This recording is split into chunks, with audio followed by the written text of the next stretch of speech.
Well, hello, fellow teachers, and welcome to Teaching with Power. And this is Ben Wilcox, and I'm very grateful that you're taking this time to study the scriptures with me today.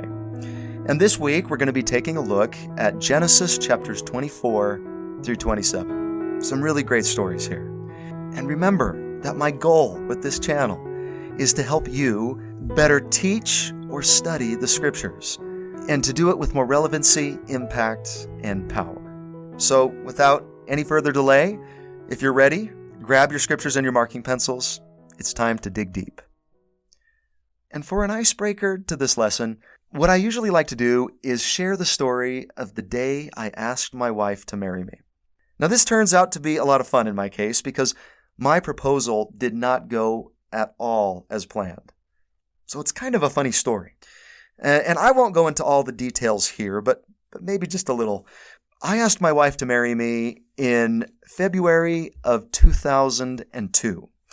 And so this is in Salt Lake. And right then, the Olympics were going on. But I decided I wanted to take my wife downtown to the restaurant on top of the Joseph Smith Memorial Building. And I had my plan. We were going to go and have this nice romantic dinner overlooking the temple. And then we were going to go down, and I'd picked out the exact bench, do it where I was going to pop the question, and it was going to be perfect. Unfortunately, I didn't take into account security. Now, this was right after 9/11, so security at the games was very, very tight. And so when I walked through the doors of the Joseph Smith Memorial Building, my heart sank because there were metal detectors everywhere. And I had this ring in my pocket. And I thought to myself, oh no, I'm going to set off the metal detectors. And she's going to find out, and it's going to ruin everything. And so I said a little prayer in my heart. Heavenly Father, please don't let the metal detectors go off. And so with all my faith, I confidently stepped through the metal detector, and it went off, right? And so the security guard pulled me over, and he pulled out one of those little wands and went up and down, and right at my pocket where the ring was, of course, it lit up. And so I just kind of whispered to the guy. I was like, actually, I'm asking her to marry me tonight. It's the ring. And he said, I'm sorry, sir, but I have to see it. And so my wife, I think she probably knew what was going on. She kind of walked away, and I pulled the ring out and showed it to him. And he's like, oh, well, I was like, be quiet. Just let me go. And so I went up to dinner, and we had a nice dinner. Now, if I'd have been smart, I would have just asked her to marry me right then. But I had the plan. I was going to go to that bench, and I was going to ask her there. And so we went back down and over to Temple Square.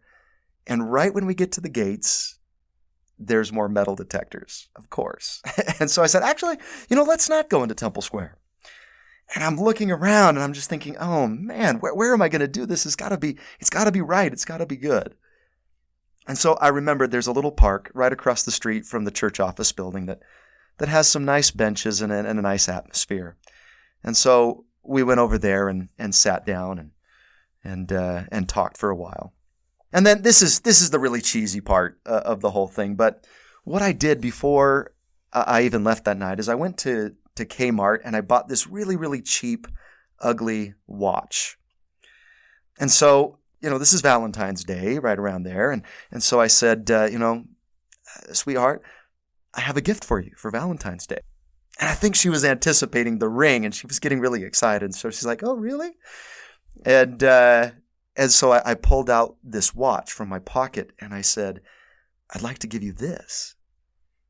And she was obviously disappointed, right? And she was trying to muster some enthusiasm for this really, really ugly watch that I'd bought.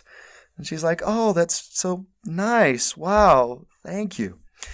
And so I just kind of let her wallow in that for a bit. And then, so like I said, this is really cheesy. I took the ring out, and I said, well, I have something else for you. The watch. That's for time. And then I got down on one knee, and I opened the ring box, and I said, and this is for all eternity. So yes, I know, that's terrible. But but it worked and it was kind of fun. And she said yes, and we're living happily ever after. So I kind of have fun with that with my students. Now, even if your proposal story isn't necessarily a funny one, it can still be an enjoyable experience to have your class hear a personal and meaningful story from your life. Now, I realize that not all of you may have a proposal story. And in that case, let me give you an alternate idea. You could also just have a fun discussion about the idea of arranged marriages.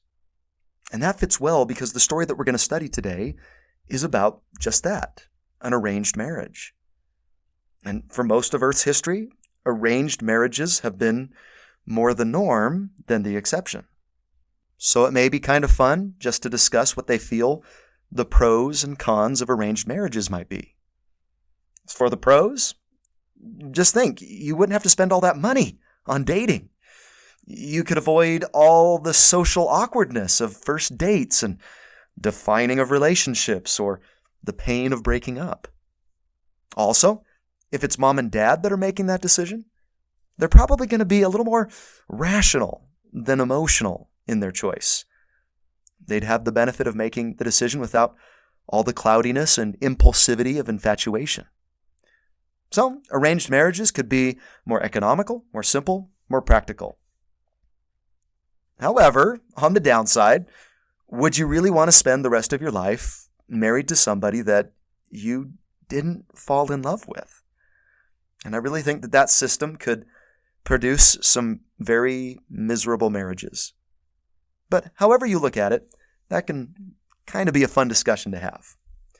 So today, we're going to study a marriage proposal story, an arranged marriage proposal story. And we'll begin in Genesis 24, where we find Abraham deciding that he needs to find a wife for his son Isaac. And, I guess if you have to have an arranged marriage, having that decision made by an inspired prophet may not be all that bad of a way to go. Because as President Spencer W. Kimball taught, the greatest single factor affecting what you are going to be tomorrow, your activity, your attitudes, your eventual destiny, is the one decision you make when you ask that individual to be your companion for life. That's the most important decision of your entire life. It isn't where you're going to school, or what lessons you're going to study, or what your major is, or how you're going to make your living. These, though important, are incidental and nothing compared with the important decision that you make when you ask someone to be your companion for eternity. We don't want to make that decision lightly. So in Genesis chapter 24, Abraham and his servant are going to teach us a few lessons on marriage. They're going to teach us what to look for in a spouse, where to find them, and what they are worth. Now, I'll tell you that this lesson is probably going to be a little more particularly geared towards youth or young adults, but you could still make it work with married adults as well. So we're just going to place these three categories up on the board and write in the lessons that we find as we go along in the story. And you could do this as a handout as well, if you like. Now, I believe it's probably typical for most people to have a bit of a mental, if not actual, list of characteristics and qualities that they wish to have in a spouse. And on that list, there are probably some non-negotiables. This is one of the most important decisions that we're going to make, after all. There are some things that we probably just won't do without. And then there's probably some things that we may be willing to compromise on. For example, for me, I wanted to marry someone with a strong testimony of the restored gospel. I wanted to marry someone who was kind. And I wanted to marry someone who wanted to have a family. Those were my non-negotiables. And then there were some things that I felt would be nice, but not 100% necessary. The kind of things that I preferred but could compromise on. And those were things like, do they play a musical instrument? Do they like the outdoors? Do they like to travel? And I'm happy to report that my wife, Alicia, met all of those qualities. So I consider myself very fortunate that I found her and that she found me acceptable, even despite my corny proposal. Well, for Abraham here, I want you to read verses 1 through 4 and tell me what he felt was the number one qualification in a wife for Isaac. What was his biggest non-negotiable? And Abraham was old and well stricken in age, and the Lord had blessed Abraham in all things. And Abraham said unto his eldest servant of his house, that ruled over all that he had, Put, I pray thee, thy hand under my hand, according to the JST, and I will make thee swear by the Lord, the God of heaven, and the God of the earth, that thou shalt not take a wife unto my son of the daughters of the Canaanites, among whom I dwell. But thou shalt go unto my country, and to my kindred, and take a wife unto my son Isaac. What was his number one qualification? Abraham wanted Isaac to marry a covenant spouse, someone who shared his beliefs and values. He doesn't want Isaac to marry a Canaanite, the paganistic, idol-worshipping culture of the area, but someone of his own people, believers in Jehovah. And Abraham was willing to go to great lengths to find one. And it's true, it probably would have been much easier to just have found a local Canaanite girl for Isaac to marry. But that's just not going to do it for Abraham. He really understood the principle that we learned back in Moses chapter 8, that sons of God should marry daughters of God. And whenever I teach this to the youth, I always express to them that I hope that they all have a goal and desire to be married in the temple. And that's not to say that two people of different faiths couldn't get along and have a wonderful marriage. But there is something that only a temple marriage can guarantee. And that's the promise of a continuation of that marriage into eternity, if both remain faithful. I like to remind them of this prophetic counsel from Gordon B. Hinckley. There is no substitute for marrying in the temple. It is the only place under the heavens where marriage can be solemnized for eternity. Don't cheat yourself. Don't cheat your companion. Don't shortchange your lives. Marry the right person, in the right place, at the right time. So what's the number one thing that we should look for in a spouse? Are they the kind of person that we can create an eternal marriage with? Do they share our beliefs and values? Can we take them to the temple? And hopefully that's a non-negotiable for us. So off Abraham sends his servant to the land of Haran to find a wife for Isaac amongst his kin. The servant of Abraham has a concern, though. What's he worried about? In verse 5. And the servant said unto him, Peradventure the woman will not be willing to follow me into this land. Must I needs bring thy son again unto the land from whence thou camest? And Abraham said unto him, Beware thou that thou bring not my son thither again. So no, we need him to stay here. This is my promised land. So the servant is worried that this girl, if she exists, won't want to come back with him to the land of Canaan. It's a very valid concern. This is no small request of a young lady. Just look at where this servant is being sent. Is it just over the next hill or down the river a ways? Well, let's see. Look at verse 10. Where is the servant being sent to find a wife for Isaac? And the servant took 10 camels of the camels of his master, and departed, for all the goods of his master were in his hand.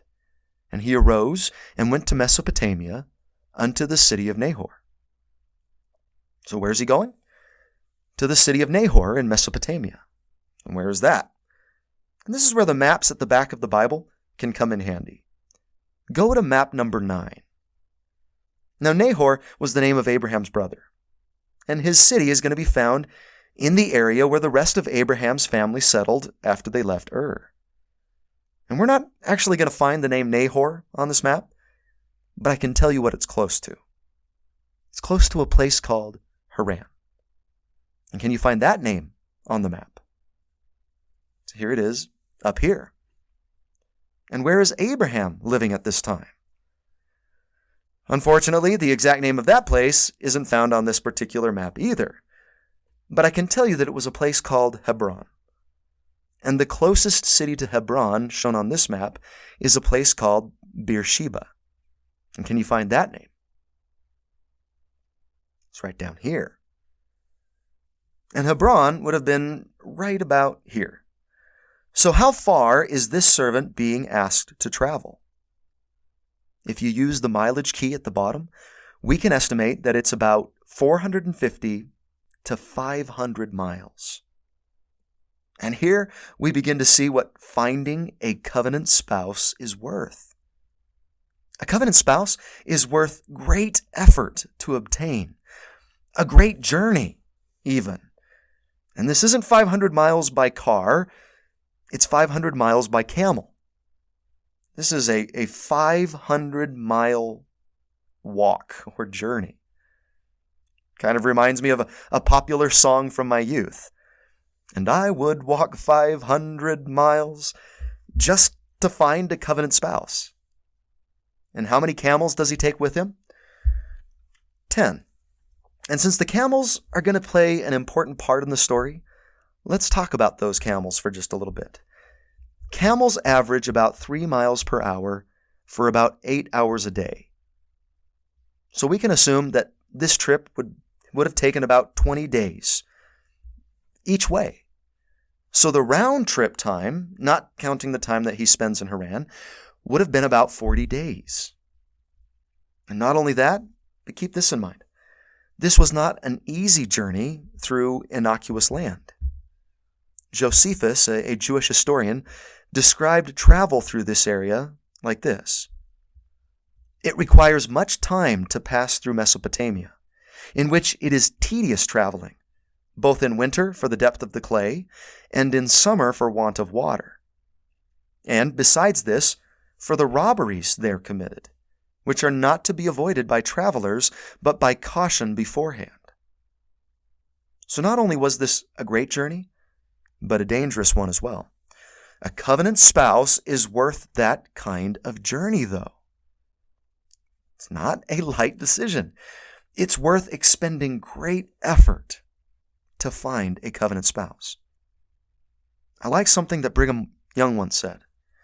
There is not a young man in our community who would not be willing to travel from here to England to be married right, if he understood things as they are. There is not a young woman in our community who loves the gospel and wishes its blessings that would be married in any other way. They would live unmarried until they could be married as they should be, if they lived until they were as old as Sarah before she had Isaac born to her. So this servant's got quite a task in front of him. First, he has to make that journey, and then find a woman who would be willing to make that same journey all the way back to a strange place to marry a man that she's never met before. This is going to require a special kind of woman. Well, once Abraham's servant arrives in Haran, he decides to devise a test that he feels will help him to find that special kind of woman for Isaac. It's a test of character. I mean, he doesn't want to just ride into town waving gold and silver around and asking if there's anyone who wants to marry Isaac. And, Isaac is a real catch here. He's a child of the covenant. He's wealthy. And he's a future prophet to boot. Whoever passes this test is going to be greatly blessed both spiritually and temporally. So the servant makes a pact with the Lord. He says, "And he made his camels to kneel down without the city by a well of water at the time of the evening, even the time that women go out to draw water. And he said, O Lord God of my master Abraham, I pray thee, send me good speed this day, and show kindness unto my master Abraham. Behold, I stand here by the well of water, and the daughters of the men of the city come out to draw water. And let it come to pass that the damsel, to whom I shall say, Let down thy pitcher, I pray thee, that I may drink. And she shall say, Drink, and I will give thy camels drink also. Let the same be she that thou hast appointed for thy servant Isaac, and thereby shall I know that thou hast showed kindness unto my master. And this isn't just an arbitrary kind of test, some random sign that he's making up. But it's a test of character. The servant wanted to find a woman who would act in a certain way in this particular kind of circumstance. Keep in mind that nobody in the city knows who he is or what his purpose in being there is. For all they know, he's just some random traveler stopping to get some water on his way to Ur. And so he stops at the well and asks for a drink. And more than likely, his description suggests that there's more than just one woman there at the well. But among them is a young woman named Rebekah. And what does she do? Read the following verses and tell me what they reveal about Rebekah's character. And it came to pass, before he had done speaking, that behold, Rebekah came out, who was born to Bethuel, son of Milcah, the wife of Nahor, Abraham's brother, with her pitcher upon her shoulder. And the damsel was very fair to look upon, a virgin, neither had any man known her. And she went down to the well, and filled her pitcher, and came up. And the servant ran to meet her, and said, Let me, I pray thee, drink a little water of thy pitcher. And she said, Drink, my lord. And she hasted, and let down her pitcher upon her hand, and gave him drink. And when she had done giving him drink, she said, I will draw water for thy camels also, until they have done drinking. And she hasted, and emptied her pitcher into the trough, and ran again unto the well to draw water, and drew for all his camels. And the man, wondering at her, held his peace, to wit whether the Lord had made his journey prosperous or not. So what do we know about Rebekah from these verses? She was very fair to look upon, so she's beautiful. And I think that's an important consideration to keep in mind when looking for a spouse. I don't think it's the most important thing, but physical attraction can be a good indicator of compatibility. But we also know from that verse that she is chaste. And then by what she does, what do we learn about her? She's generous, kind, and hospitable. Notice how verse 16 mentions that she went down to the well and filled her pitcher and then came up. Many of the wells in the Middle East are actually down below the surface and often require a person to descend a number of steps to reach the water and then bring it back up again. So this wasn't an easy task. This required going down and back up. And the fact that she hasted is a further testament of her character. She's eagerly serving this stranger. She must have been thinking more about his comfort and well-being than herself. Supposed him to be very thirsty after a long day traveling in the hot Middle Eastern sun. But then that's not all. For most people, giving this man a drink would have been enough. It's a common courtesy. But Rebekah does more. She goes the extra mile. She does an act of service above and beyond what she's being asked. And so she offers, unprovoked, to water all his camels. And how many does he have? 10. 10 camels. Do you know how much water 10 camels can drink? The answer? A lot. As much as up to 20 gallons at a time. Multiply that by 10, and you can get somewhat of an idea of just how big of a task this is for Rebekah. And the scriptures say that she ran. So maybe you can picture that in your mind. This amazing young woman running back and forth, down and up, filling and emptying her water pot. She was a hard worker. She was diligent. She was eager to serve. And that may explain why the servant, wondering at her, held his peace. This was no ordinary young woman. And this wasn't planned. Rebekah has no ulterior motives here. This was Abraham's eldest servant. She's not looking to get married. What the servant was witnessing was an unrehearsed demonstration of her character. She was willing to water all 10 camels. Now, if any of you have seen the classic church movie, Johnny Lingo, you may be familiar with the term an 8-cow wife. Well, Rebekah is even better. She's what I would call a 10-camel woman. That's even better than an 8-cow wife. Men, in your search for a covenant spouse, keep your eyes peeled for those 10-camel women. And women, keep your eyes peeled for those 10-camel men. Rebekah passed the test brilliantly. Now, as you search for your covenant spouse, you may want to do the same kind of thing. You're going to want to watch for certain qualities and reactions that reveal the character of the person that you're with. Watch what they do, how they interact with others in seemingly innocuous situations. You might be able to tell a lot about them from those interactions. Personally, I remember dating a certain young woman that I was quite interested in and was going to meet her family for the first time to go watch a movie. And in my mind, I had a plan that if all went well, that I was going to show my interest in that relationship by kissing her that night. Well, I went over, and she had a little brother who was not being overly bothersome or anything, just being a little brother. But throughout the course of the evening, she was so rude and even mean to her little brother that I thought to myself, I don't think that this match is right for me. If this is how she treats members of her family, then I don't think I want to pursue this relationship any further. And I didn't.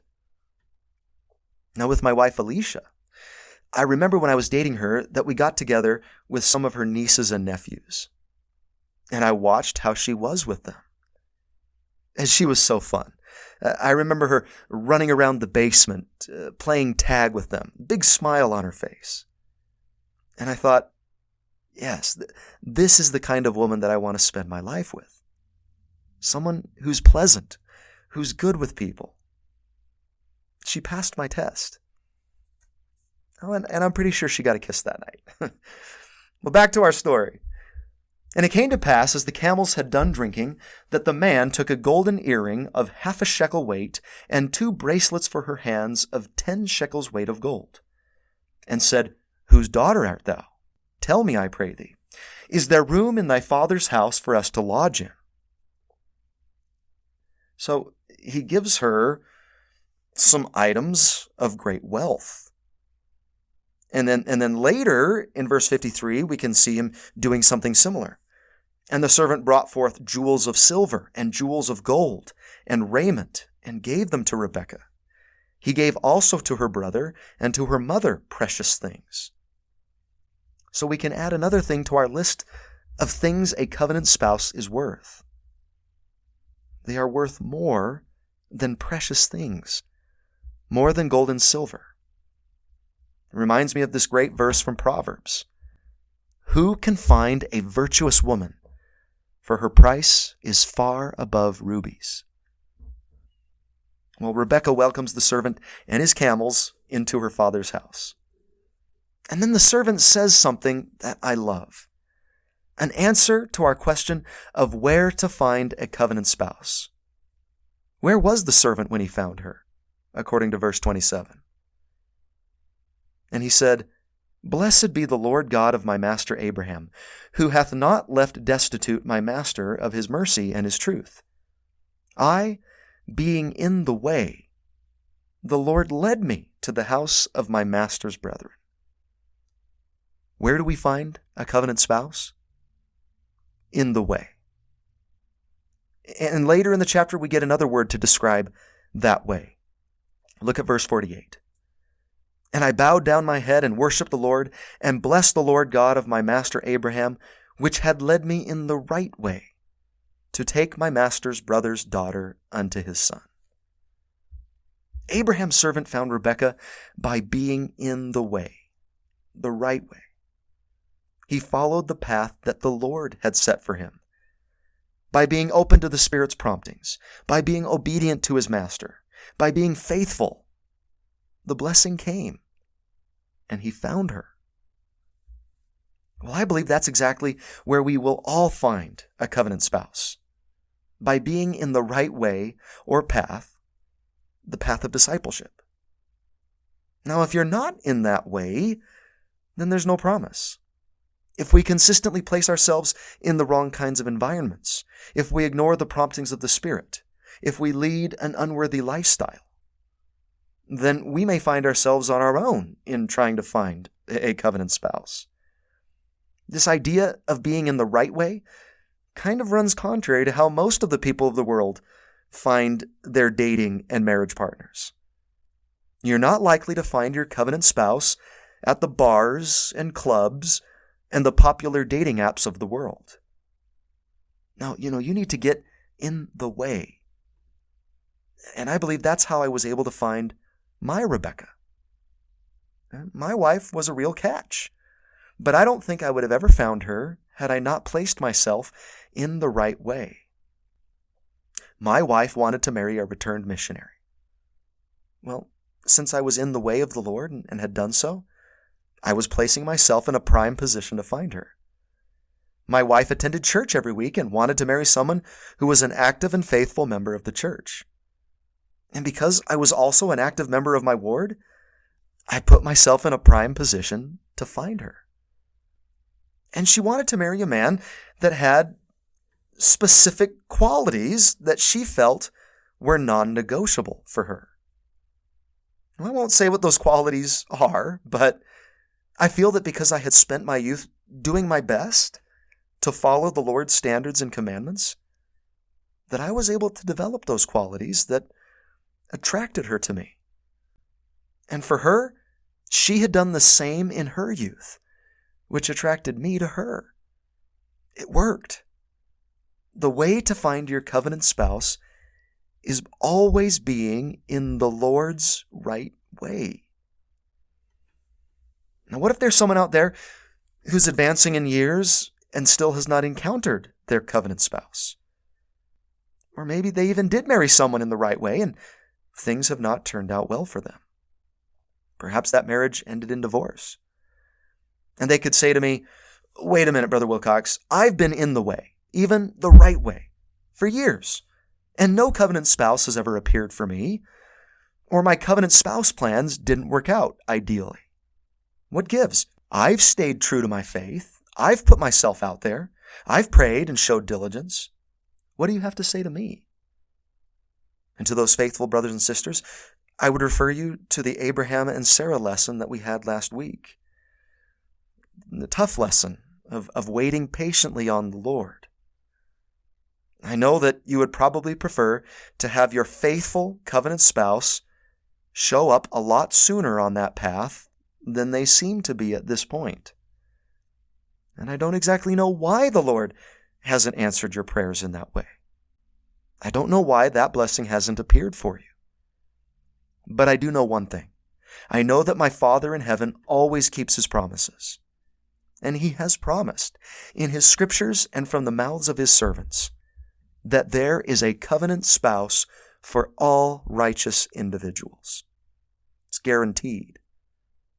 I can't assure you of where they will appear on that path, but I can assure you that they're on it. You just have to remain in the way. So back to our story. Now we're going to get to witness another aspect of Rebekah's character. She still has one more test to pass before she receives her Isaac. And I'll just summarize the next part of the story.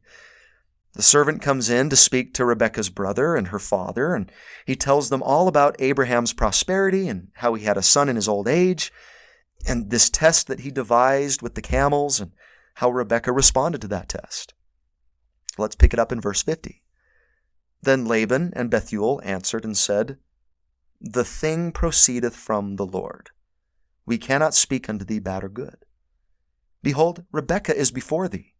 Take her and go, and let her be thy master's son's wife, as the Lord hath spoken."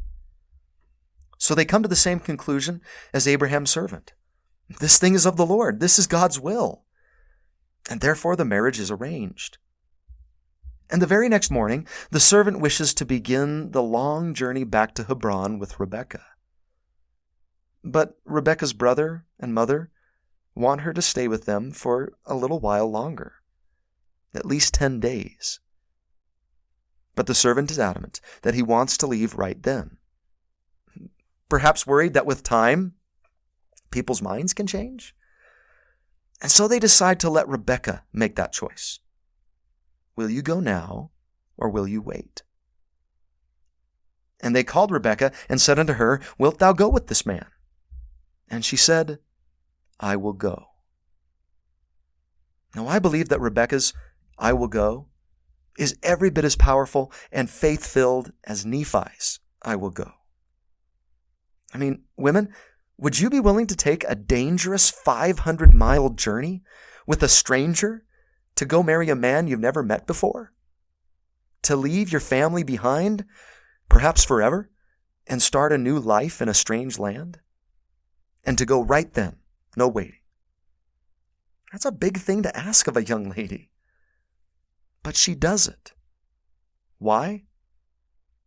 I think it's because she also believes and knows that this thing is of the Lord, that this is God's will. So she demonstrates great faith, great courage.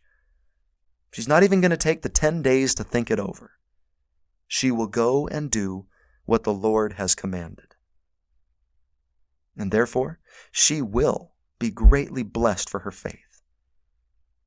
And she will find love in this marriage. There is love in these arranged marriages. Look at verse 67. And Isaac brought her into his mother Sarah's tent, and took Rebekah, and she became his wife. And he loved her. And Isaac was comforted after his mother's death. And then in Genesis 26, verse 8, we have a scene where Isaac is sporting with Rebekah, his wife. In some other translations of that verse, the word sporting is translated as laughing, caressing, dancing, or playing with. They genuinely enjoy each other's company. This was a healthy, flourishing relationship. So what have Abraham's servant and Rebekah just taught us? That a covenant spouse is worth any effort or sacrifice to obtain and can be found in the way. So to liken the scriptures, are you in the right way? And if you're teaching youth or young adults, you might want to try this activity. The reason Rebekah eventually ends up marrying Isaac is because of the type of person that she already was. She had developed her character throughout her young life. That's how she was able to pass the test when it came. And the reason that Isaac eventually ends up marrying a Rebekah is because of the type of person that he was, and his father and the servant. Both of these young people were in the right way and were therefore brought together by the Lord. And I believe that that's a strategy that can work for all of us. On the Lord's timetable, of course. So what I have my students do is I ask them to create 2 lists using this handout. A list of their non-negotiables when it comes to a future partner, and a list of their would-likes. And then I ask them if they would like to see a picture of their future spouse. And eagerly, they say that they would. And so I tell them that there is a picture of their future spouse in Doctrine and Covenants 88, verse 40. And this is what that verse says. For intelligence cleaveth unto intelligence. Wisdom receiveth wisdom. Truth embraceth truth. Virtue loveth virtue. Light cleaveth unto light. Mercy hath compassion on mercy, and claimeth her own. Justice continueth its course, and claimeth its own. Judgment goeth before the face of him who sitteth upon the throne, and governeth and executeth all things. Now I know that it's common to hear that opposites attract. But that's not so when it comes to spiritual matters. In the things of the Spirit, likes attract. How is this verse a picture of their future spouse? Well, whatever kind of person you are is the kind of person that you will attract. So if you want to marry a kind, hardworking, diligent, faithful person, then you need to be a kind, hardworking, diligent, and faithful person. Perhaps the best thing that you can do right now to find a covenant spouse is to actually work on yourself. Create the magnet that will draw the kind of person you want to marry to you. So look at your lists. You can now consider this your own to-do list. If you wish to find these qualities in a partner, then get to work developing those qualities yourself first. And then those qualities will draw a person like that to you through the law of Doctrine and Covenants 8840. Now, if you're teaching a group of adults that are already married, perhaps you could ask the following questions instead. Would anyone like to share their experience in finding their covenant spouse? And what are they worth to you? Now, allow me to conclude by expressing gratitude for my own covenant spouse, my own Rebekah, my own 10-camel woman. I'm so grateful for her and the kind of person that she is. And I know just getting married in the temple doesn't guarantee bliss or a problem-free marriage. But I sure think it offers you the best shot at it. I know the only reason that I was able to find my own Rebekah was because I was in the way, and she was in the way. And although we don't believe in soulmates in this church, in that sense, I still believe that it was God that brought us together. And I frequently thank my Heavenly Father for that, and her. There are some additional principles regarding covenant spouses that we'll take a look at in the story of Jacob and the love of his life, Rachel. But before that, let's take a look at the relationship between him and his brother Esau. Now, for an icebreaker, I'll often invite a student to the front of the classroom to make a deal with me. And then I bring out two different objects and place them in front of them. One of the objects is a full-size candy bar. The other object is just a piece of paper. But on the paper is written the words, "In exactly 6 months, I owe you a bag of candy bars." And then I ask them to make a choice. Which of the objects would they like to take? But they can only choose one. Now, regardless of which they choose, you can say that life is full of just such choices, where you can choose something smaller that benefits you now, or you can choose something bigger or better that only will come after time and effort. Some examples of this? Health conditions often follow that principle. What tastes good and is enjoyable now will often do no favors to our health. But what is hard to do right now, like control our food cravings and exercising, will pay off in the long run. Cheating or lying now may pay off in the short run, but honesty is what will create trust and value in the future. Laziness will often pay off in the short term, but it's only hard work that produces results in time to come. Now read the following story in Genesis 25, verses 29 to 34, and tell me which option you feel Esau would have taken with the candy bars if he were here in this situation, and why. And here's the story. And Jacob sawed pottage, and Esau came from the field, and he was faint. And Esau said to Jacob, "Feed me, I pray thee, with that same red pottage, for I am faint." Therefore was his name called Edom. And Jacob said, "Sell me this day thy birthright." And Esau said, "Behold, I am at the point to die, and what profit shall this birthright do to me?" And Jacob said, "Swear to me this day." And he sware unto him, and he sold his birthright unto Jacob. Then Jacob gave Esau bread and pottage of lentils, and he did eat and drink, and rose up and went his way. Thus Esau despised his birthright. Well, I think that most would agree that Esau would be the type of person that would take the candy bar now. In that moment, he doesn't really stop to consider the long-term effects of his decision. Apparently, he cared more about eating food than he did about this birthright. Now, what is a birthright? Look up that term in the Bible dictionary for some help. And there it says, under the patriarchal order, the right or inheritance of the firstborn is known as birthright.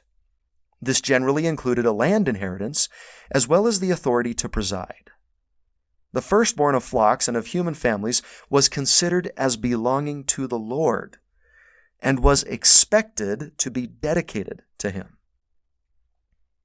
Well, Esau wasn't really dedicated to the Lord at this point in his life. He despises his birthright. He doesn't really care that much about it, therefore explaining his decision to sell it for a mess of pottage. But before we go into too much more detail about the story, let's introduce you a little better to these two brothers. Both we and their mother Rebekah learn something about the future of these two boys even before they're born. What do we discover about them in Genesis 25, verses 21 to 23? And Isaac entreated the Lord for his wife, because she was barren. And the Lord was entreated of him, and Rebekah his wife conceived. And the children struggled together within her. And she said, If it be so, why am I thus? And she went to inquire of the Lord.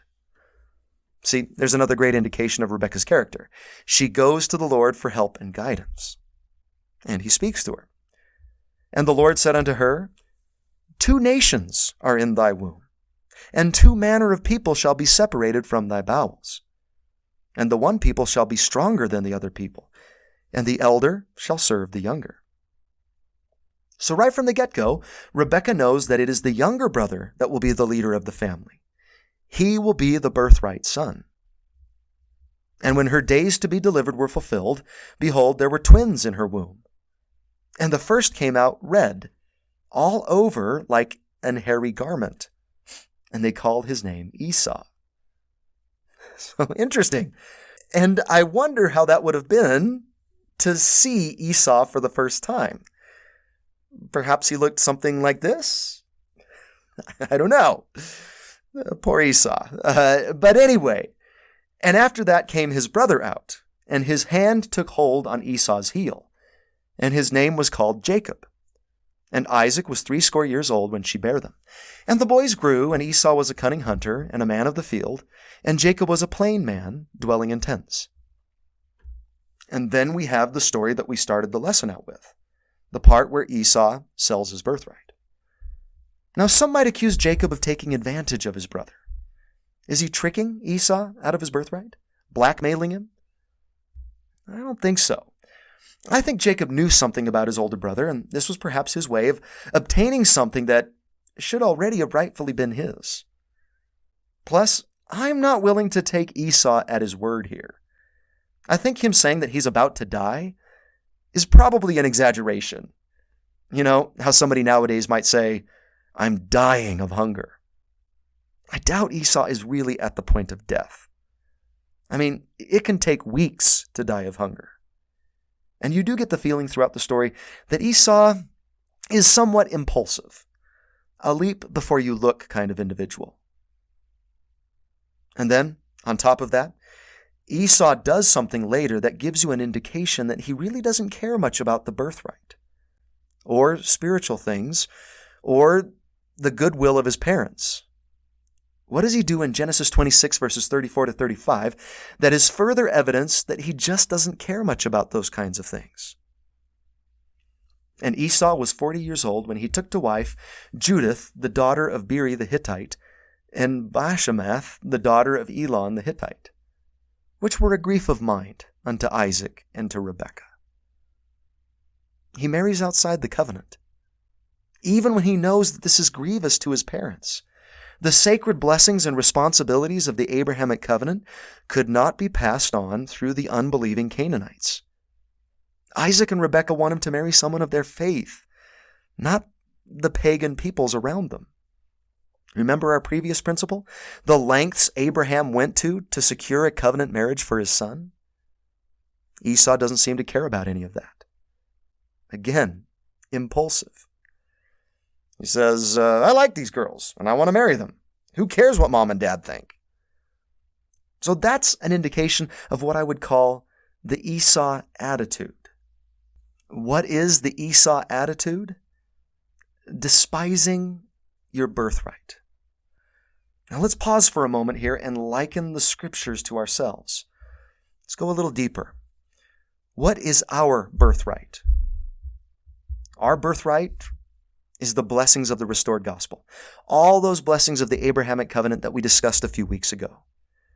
Temples, scripture, living prophets, our knowledge of the plan of salvation, the Book of Mormon, the gift of the Holy Ghost, church, the priesthood, and on and on and on.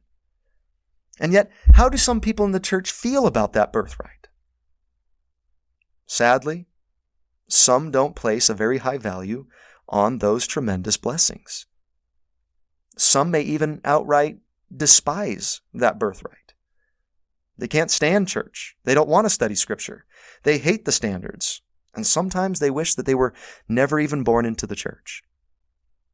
And just like Esau here, I don't think they're bad people, just foolish, deceived, or impulsive. And at this point, as a teacher, I always like to make this connection, because in every single one of my classes, I know I have some Esau's, students that don't want to be there, the ones that don't really like church or are apathetic to the things of the gospel, which is often a grief of mine to their parents. So as a teacher, I like to lovingly say that if there is anyone in the class who feels that way about the gospel, who have a little of the Esau attitude in their heart, to listen to the rest of the story very carefully. There's a danger to despising our birthright. Heed the warning of Esau's life before you go too far down the road that he took. Because when we despise our birthrights, what does that lead us to do? Well, what did Esau do? He sold his birthright for a mess of pottage. He made a pottage decision. Pottage decisions are the kind of decisions that you make when you give up something of great value in the future for something of little value that you want right now. We sell our precious birthright for more immediate or temporal concerns. So, when I despise my birthright, it often will lead me to give up precious blessings for immediate desires. What are some examples of pottage decisions? It's when the young man or young woman gives up their virtue or chastity because they want to please a girlfriend or a boyfriend right now. It's when we forfeit the spirit and our peace of mind to dabble in pornography.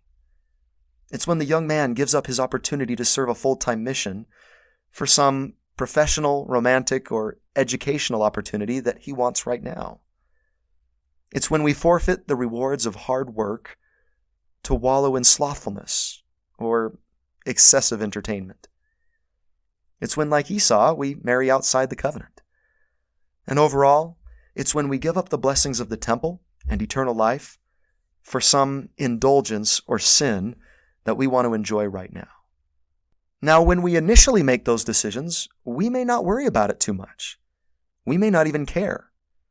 On that day when Esau was gulping down his lentils, I don't think he worried too much about his birthright at all. But eventually, Esau's attitude towards all of this is going to change. When it comes time to receive a blessing from his father, something is going to happen that's going to change his mind. So let's finish the principle now. If I despise my birthright, it will often lead me to make pottage decisions. Then, how would you finish that statement based on the rest of the story? And here, for the sake of the length of the video, I'm going to assume that you have read Genesis chapter 27 in its entirety. If you haven't done that, go do it now. And how would you conclude that principle after reading it? And you might conclude it in a number of different ways, but I would put it like this. Then I will lose blessings, or I will shed bitter tears of regret. And that scene, when Esau realizes what he's lost, is really heartbreaking. You really feel his anguish. You feel sorry for him. even though he kind of had it coming. It hurts to hear his pleas. And when Esau heard the words of his father, he cried with a great and exceeding bitter cry, and said unto his father, Bless me, even me also, O my father. And Esau said unto his father, Hast thou but one blessing, my father? Bless me, even me also, O my father. And Esau lifted up his voice and wept. When we despise our birthright and make pottage decisions, we will often eventually cry Esau's tears. And sometimes those blessings can never be restored. And I've seen those tears before. Tears shed over lost opportunities. Tears shed over broken relationships. Tears shed over blessings that people see others enjoying that they want to have too, but have forfeited through pottage decisions. Some people have come to me as their bishop and, in a way, have cried, Bless me, even me also, Bishop. And really, there's only so much I can do for them. And I say in my heart with great love and sympathy, What shall I do now unto thee, my son or my daughter? And I want to fix their problems. I want to give them the blessings that they desire. It's not always possible. Now Esau still does receive a blessing from Isaac. He is blessed. It's not the blessing that he wanted or that he thought he was going to get, but he does get a blessing. And I believe that anyone who turns to God at those bitter moments will also receive help and support from a loving Heavenly Father. And as a bishop, I do everything in my power to help those people.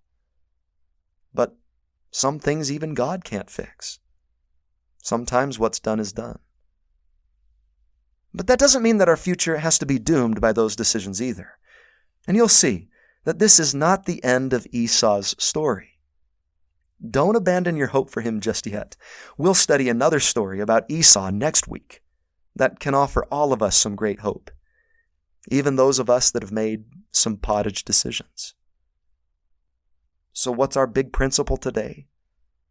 If I despise my birthright and make pottage decisions, then I may lose blessings and cry bitter tears. Now, to help your students liken the Scriptures, what can you do to show God that you value your birthright? And is there any pottage that you need to get rid of in your life right now? And what can you do to let it go? And my friends, I don't want any of you to ever shed Esau's tears. Instead, please value and honor your birthright. The pottage of the world just isn't worth it. It may seem like it now. That candy bar may be very tempting. And yes, it will taste good. But before you do, think about what you might be giving up. Don't sell out. The Lord will bless you as you place the proper value on the goods of heaven. Forget the pottage and enjoy the blessings.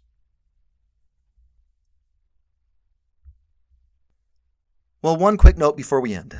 Some have asked me about Rebekah and Jacob's apparent deceit in the story. How do we justify or explain them tricking Isaac into thinking that Jacob was Esau? Did Jacob really steal his brother's blessing and birthright? Here's just a few thoughts to consider for that question. One explanation could be that we don't have the full story. The Bible narrative we know is full of some holes, and there may be some key information that we're missing here. Also, Isaac was not a perfect individual. Even prophets are subject to human error and fallibility. Perhaps there's a little bit of favoritism here in Isaac for Esau over Jacob, which may be coloring his judgment at this time of giving the blessing. But Rebekah knew, before those two boys were even born, that the blessing was supposed to go to Jacob all along. And I'm sure she'd told that to Isaac. But perhaps even he is a little caught up in this firstborn tradition, rather than giving the birthright to the most deserving son. This could be a way of the Lord teaching a lesson to Isaac too. Also, Jacob may have deceived Isaac, but did he deceive the Lord? I don't think so. You can't steal a blessing from someone. If Isaac was speaking by the power of the Spirit, then the right brother got the right blessing. The birthright and its accompanying leadership responsibilities was to go to a son that was dedicated to the Lord. And that was Jacob. And I think that Isaac realized this after the blessing was given. And he doesn't deny its authenticity. In fact, immediately after, in Genesis 27:33, he says, "Yea, and he shall be blessed." He knew it was the right thing. Also, consider the blessing that Isaac gives to Jacob in the very next chapter, in 28 verses 1 through 4. And here he knows full well who he's blessing, and it echoes the previous one. So don't get too caught up in that aspect of the story. If we do, we might miss the overall, more important message of Esau's life that we've already discussed. And a quick note, you may wonder why I don't mention Jacob's dream of the stairway to heaven at Bethel this week. And that's because we already covered most of Genesis 28 a few weeks ago when we compared Jacob's vision of the stairway to heaven to the Tower of Babel story. So I encourage you to go back to the Genesis 6 through 11 lesson if you want to cover those verses. But to get us going this week, as an icebreaker, I like to ask my students the following question. How do you know when you're in love? If you're teaching the youth, you may even consider showing this short YouTube clip of the top 10 Disney love at first sight moments. Now, it doesn't matter if you're teaching youth or the adults. This can usually make for a fun discussion. But as they give their answers, I divide them up into two different lists, because I believe that there are actually two different forms or parts of, or manifestations of love. You have love, the feeling, and you have love, the action. Love, the noun, or love, the verb. Or another way to put it is to make a distinction between affection and love. And so on the one side, when they say things like, your heart starts racing, you can't stop thinking about them, staring at them with googly eyes, excitement, holding hands, kissing, even sexual intimacy. All of these things are a part of the affection side of love. Love, the feeling, or the noun. And those aren't bad things at all. Affection is a wonderful part of love and can often be the catalyst that leads to relationships of real love, or helps real love to flourish and endure. But when your students say things like sacrifice, spending time with, working through problems together, compromise, serving, those are the kinds of things that I would put on the other list. Then after they've made a number of those comments, you can explain why you divided their answers into those two lists and label one side affection and the other side love. Now, there's a lot of different things that your students might say in response to that question. So as a teacher, you're going to have to use your judgment in deciding which list each of the comments falls under. But after a few minutes of brainstorming, you can explain why you made the two lists and the difference between the two types of love. Perhaps the most eloquent explanation I've ever heard about this distinction comes from C.S. Lewis, and here's how he described it. Being in love is a good thing, but it is not the best thing. There are many things below it, but there are also things above it. You cannot make it the basis of a whole life. It is a noble feeling, but it is still a feeling. Now, no feeling can be relied on to last in its full intensity or even to last at all. Knowledge can last, principles can last, habits can last, but feelings come and go. And in fact, whatever people say, the state called being in love usually does not last.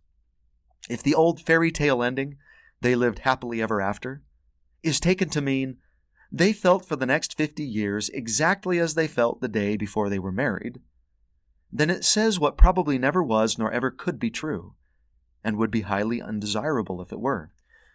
Who could bear to live in that excitement for even 5 years? What would become of your work, your appetite, your sleep, your friendships? But, of course, ceasing to be in love need not mean ceasing to love. Love in the second sense, love as distinct from being in love, is not merely a feeling. It is a deep unity, maintained by the will and deliberately strengthened by habit, reinforced by, in Christian marriages, the grace which both parents ask and receive from God. They can have this love for each other even at those moments when they do not like each other, as you love yourself even when you do not like yourself. They can retain this love even when each would easily, if they allowed themselves, be in love with someone else. Being in love first moved them to promise fidelity. This quieter love enables them to keep the promise. It is on this love that the engine of marriage is run. Being in love was the explosion that started it. Well, I feel that it's important for all, especially the youth, to understand this distinction, because the adversary has deceived many a person by convincing them that love is a feeling, only a feeling. He wants people to think that all love is affection and all affection is love. And you can probably guess why. If love is only a feeling, and intense feelings don't last forever, like C.S. Lewis just taught us, then what is likely to happen to those relationships? Well, they won't last either. And that's a serious problem for a religion that believes in eternal marriages and families. Relationships that last are very important in our faith and a great source of happiness and peace. And Satan wishes to do everything he can to destroy those bonds and the happiness that they bring. And so, when time has passed, we may conclude, wow, why don't I feel the same way about this person that I once did? My feelings are not as intense. I don't feel the same passion and attraction for them that I did when we first met. I guess I don't love them anymore.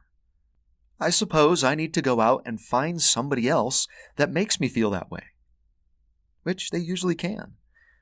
And therefore, many people go through life jumping from relationship to relationship or marriage to marriage, sadly never actually experiencing real love. They have only felt affection, which is really tragic. Broken covenants, broken marriages, broken families, and broken societies can all stem from a lack of understanding of true or real love. So today we're going to take a look at two different love stories that illustrate this principle. We're going to look at two different couples and decide whether they're an example of real love or false love. Our two couples are Shechem and Dinah and Jacob and Rachel. And we'll start with the Shechem and Dinah story. Now, I know that this story appears in Genesis chapter 34, so it's not really a part of this week's scripture block. But the comparison and the contrast is so perfect that I really felt it fits better with this week's lesson. And to introduce the Shechem and Dinah story, I like to help my students understand the concept of weasel words. And that's a term that was coined by Teddy Roosevelt.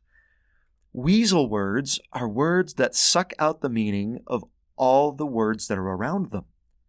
Like a weasel sucks all the contents of an egg out, leaving only the shell. And he used that term when his political opponents proposed what they called a universal voluntary draft. What's the weasel word? Well, voluntary and universal don't really fit together, do they? And a draft is anything but voluntary. Weasel words are particularly popular in advertising.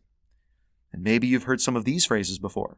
Have you ever heard a product described as new and improved? Well, what's that supposed to mean?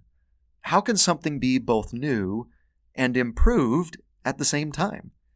If it's new, it hasn't had a chance to become improved yet. Sometimes a product touts that it has been clinically tested. Okay, but what was proven? What was concluded? What did the tests reveal? Was it good or bad? Does the product really work as claimed?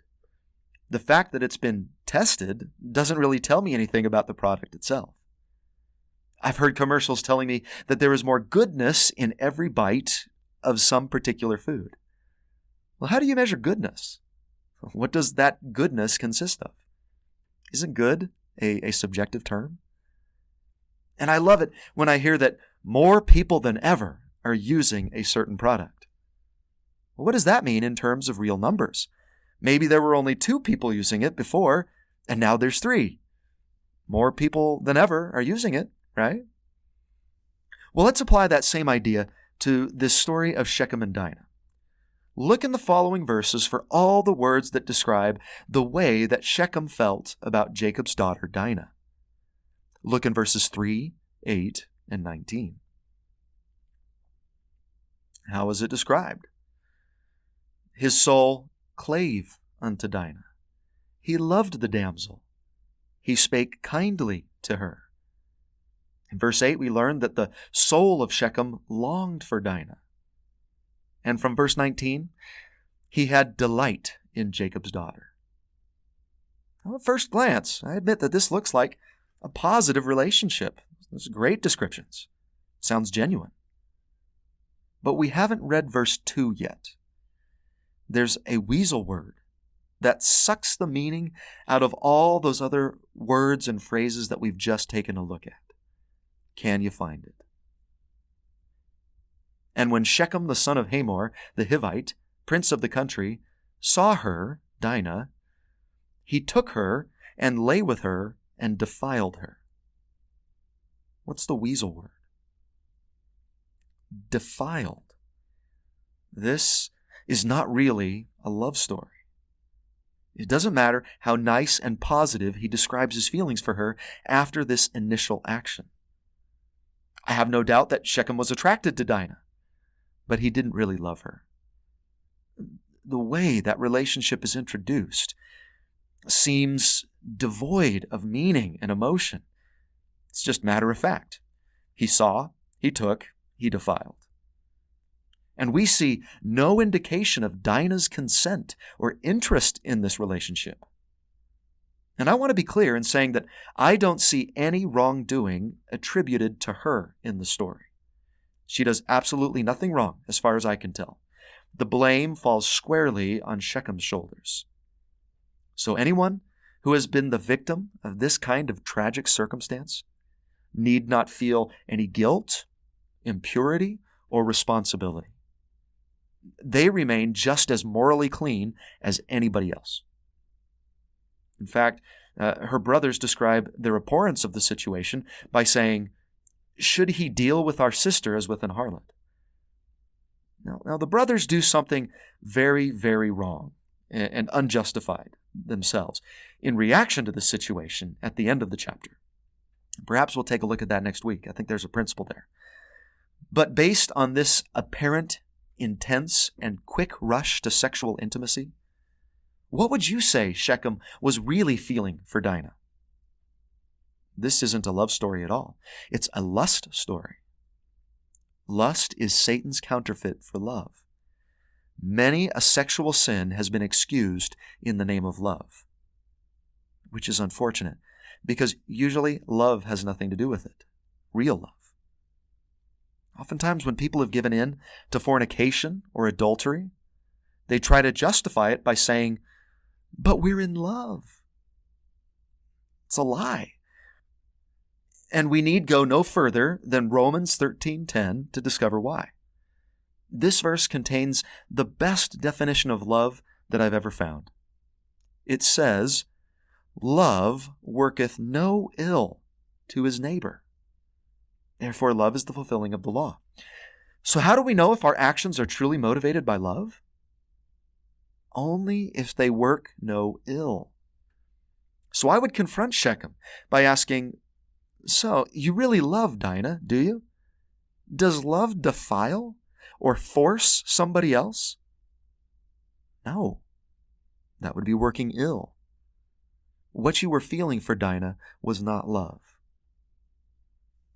Other questions we might consider: does love fill a soul with guilt?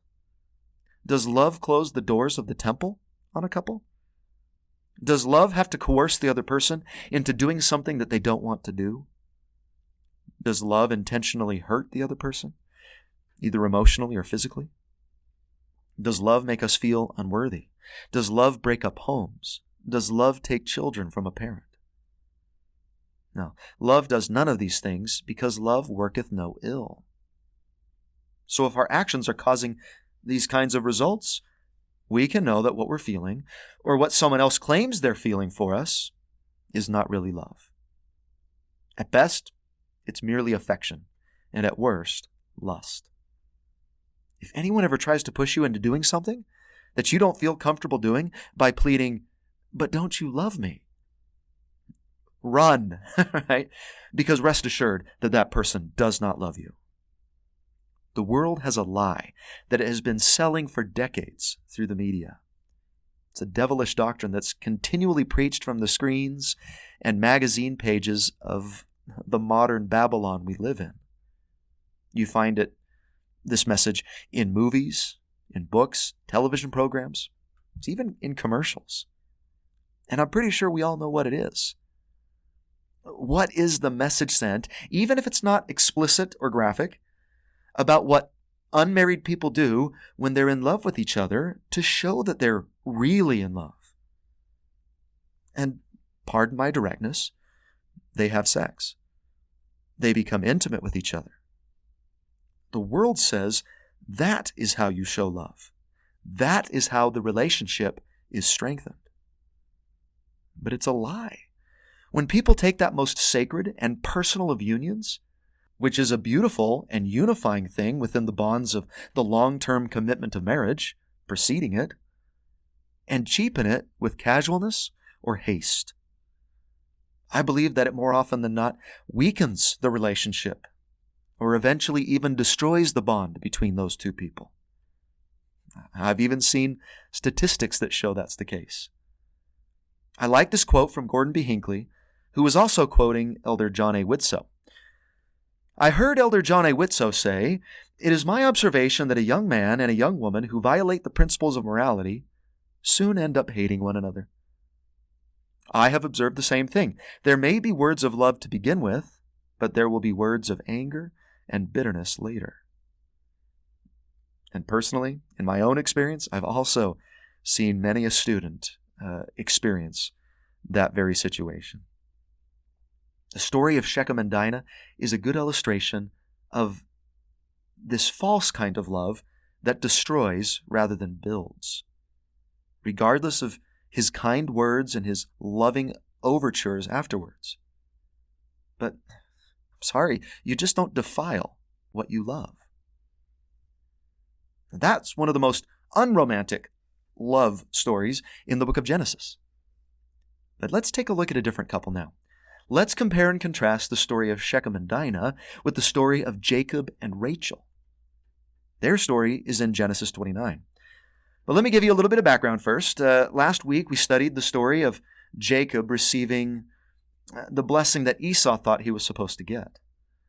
And this makes Esau very angry with Jacob, and he vows to kill him. So Rebekah encourages him to leave and to go to Haran. But that's not the only reason he leaves. The purpose of this journey is twofold. Before he goes, Isaac instructs him to go to Rebekah's brother Laban to see if he might be able to marry one of his daughters.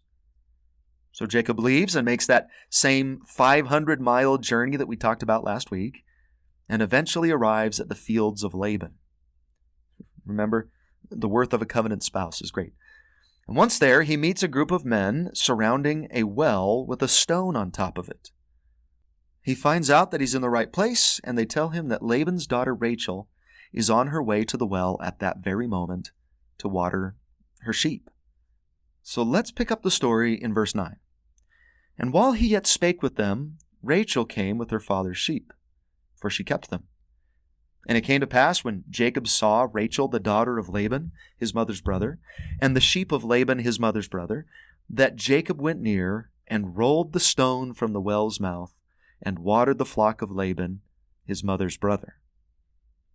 And what an interesting parallel to the way that Isaac found Rebekah, and Rebekah drawing water for all of his camels.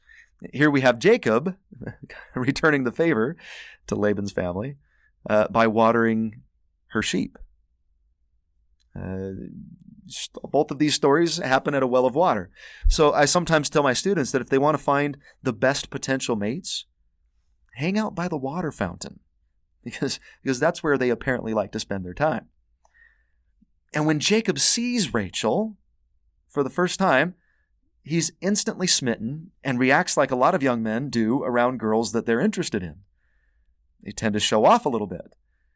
So he's like, "Pardon me, little lady, but allow me to remove that stone." Yeah.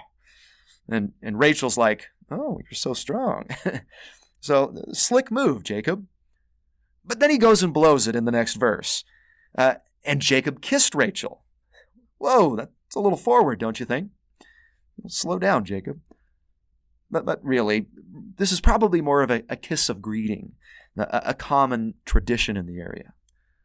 But then he lifted up his voice and wept. So then he starts crying in front of her. Like, "Oh, it's so nice to meet you. You're so beautiful." Probably not the best strategy for dating, guys. But apparently in this case, it was okay, because Rachel seems to be interested in him too. Plus, that's how you feel when you meet a covenant, righteous, potential spouse. It's a cause to rejoice. It's a cause to celebrate and feel deep emotion. Let's continue. And Jacob told Rachel that he was her father's brother, and that he was Rebekah's son. And she ran and told her father. And it came to pass, when Laban heard the tidings of Jacob his sister's son, that he ran to meet him, and embraced him, and kissed him. It's further proof that that initial kiss was probably just customary. And brought him to his house. And he told Laban all these things. And Laban said to him, "Surely thou art my bone and my flesh." And he abode with him the space of a month. And Laban said unto Jacob, "Because thou art my brother, shouldst thou therefore serve me for naught? Tell me, what shall thy wages be?" And Laban had 2 daughters. The name of the elder was Leah, and the name of the younger was Rachel. Leah was tender-eyed, but Rachel was beautiful and well-favored. And Jacob loved Rachel. So there we have that loaded word again. He loved her. That's what Shechem said about Dinah. Now, Jacob has just met her, so we can probably assume that he's feeling some attraction here. So are we just anticipating another Shechem kind of situation here? Well, let's see. Read verses 18 through 20 and tell me if you think this is an example of true love or false love that Jacob is feeling. How would you support your answer? And Jacob loved Rachel, and said, "I will serve thee 7 years for Rachel, thy younger daughter." And Laban said, "It is better that I give her to thee than that I should give her to another man. Abide with me." And Jacob served 7 years for Rachel. And then this sweet little phrase, "And they seemed unto him but a few days, for the love he had to her." And here you pause for all the female students to go, "Aw." I mean, that's got to be one of the most romantic verses in all Scripture. Is this true love? I would say yes. This is an example of real love. This is more than just affection. What does Jacob do that shows he truly loves her? He waits and he serves. True love waits and serves, as opposed to the false love of Shechem that takes and defiles. 7 years. Wow, that's a long time to court someone. But it hardly seems like a sacrifice to Jacob at all because of how much love he has for her. Where the world promotes a rush to sexual intimacy, Jacob knew the value of this relationship and was willing to wait and invest in it. And just imagine what that waiting and serving must have done for their relationship. How do you think it made Rachel feel to see Jacob out there working day after day just for the privilege of marrying her? How affirming, how beautiful, how comforting. And when they finally could be together as husband and wife, that bond of strength and unity was already forged by years of service and sacrifice. Sometimes I like to tell the young men and women that they can do the same thing as Jacob and Rachel. As teenagers, they can start working for their Rachel or their Jacob. And it'll probably be around 7 years of waiting and serving. Probably even haven't met them yet, but they're out there. So wait and serve for the privilege of marrying that individual. Don't settle for anything less. Don't rush into superficial relationships. Wait for your Rachel. Wait for your Jacob. Wait until you meet the kind of man or woman that was and is willing to wait and serve for you. Alma taught his son the true way to increase love as opposed to the world's promotion of a rush to relations. He said, "Use boldness, but not overbearance, and also see that ye bridle all your passions, that ye may be filled with love." So what word did he use to describe what we should do with our physical passions? Bridle them. Control them, as opposed to letting them run wild or have their way. The result, the promised result, that ye may be filled with love. Real love. The reason we put bridles on horses isn't because they're terrible, wicked animals that need to be destroyed. Our physical passions are not bad. In fact, they're placed there by God to accomplish His divine purposes, to bring children into this world and to bring spouses closer together. So if we wish to increase love, build love, strengthen love, then we need to do what Jacob and Rachel do here in this story. Bridle, control, wait, serve until the right time, the right place, and the right circumstance. Now, what about married couples? Can this story apply to us too? You bet, yeah. Do we stop bridling passions and serving just because we're married? No, true love continues to do those things. We still have to bridle passions that may arise as life continues. A person may find themselves physically attracted to somebody else, even after they're married. Those passions have to be bridled. And we should never stop serving our spouses. That's a huge part of the definition of love the verb.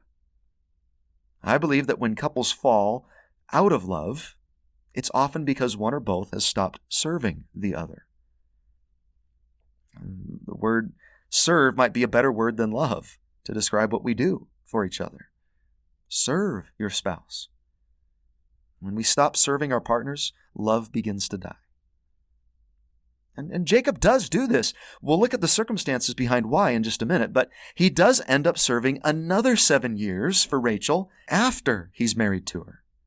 The service didn't stop once they were married.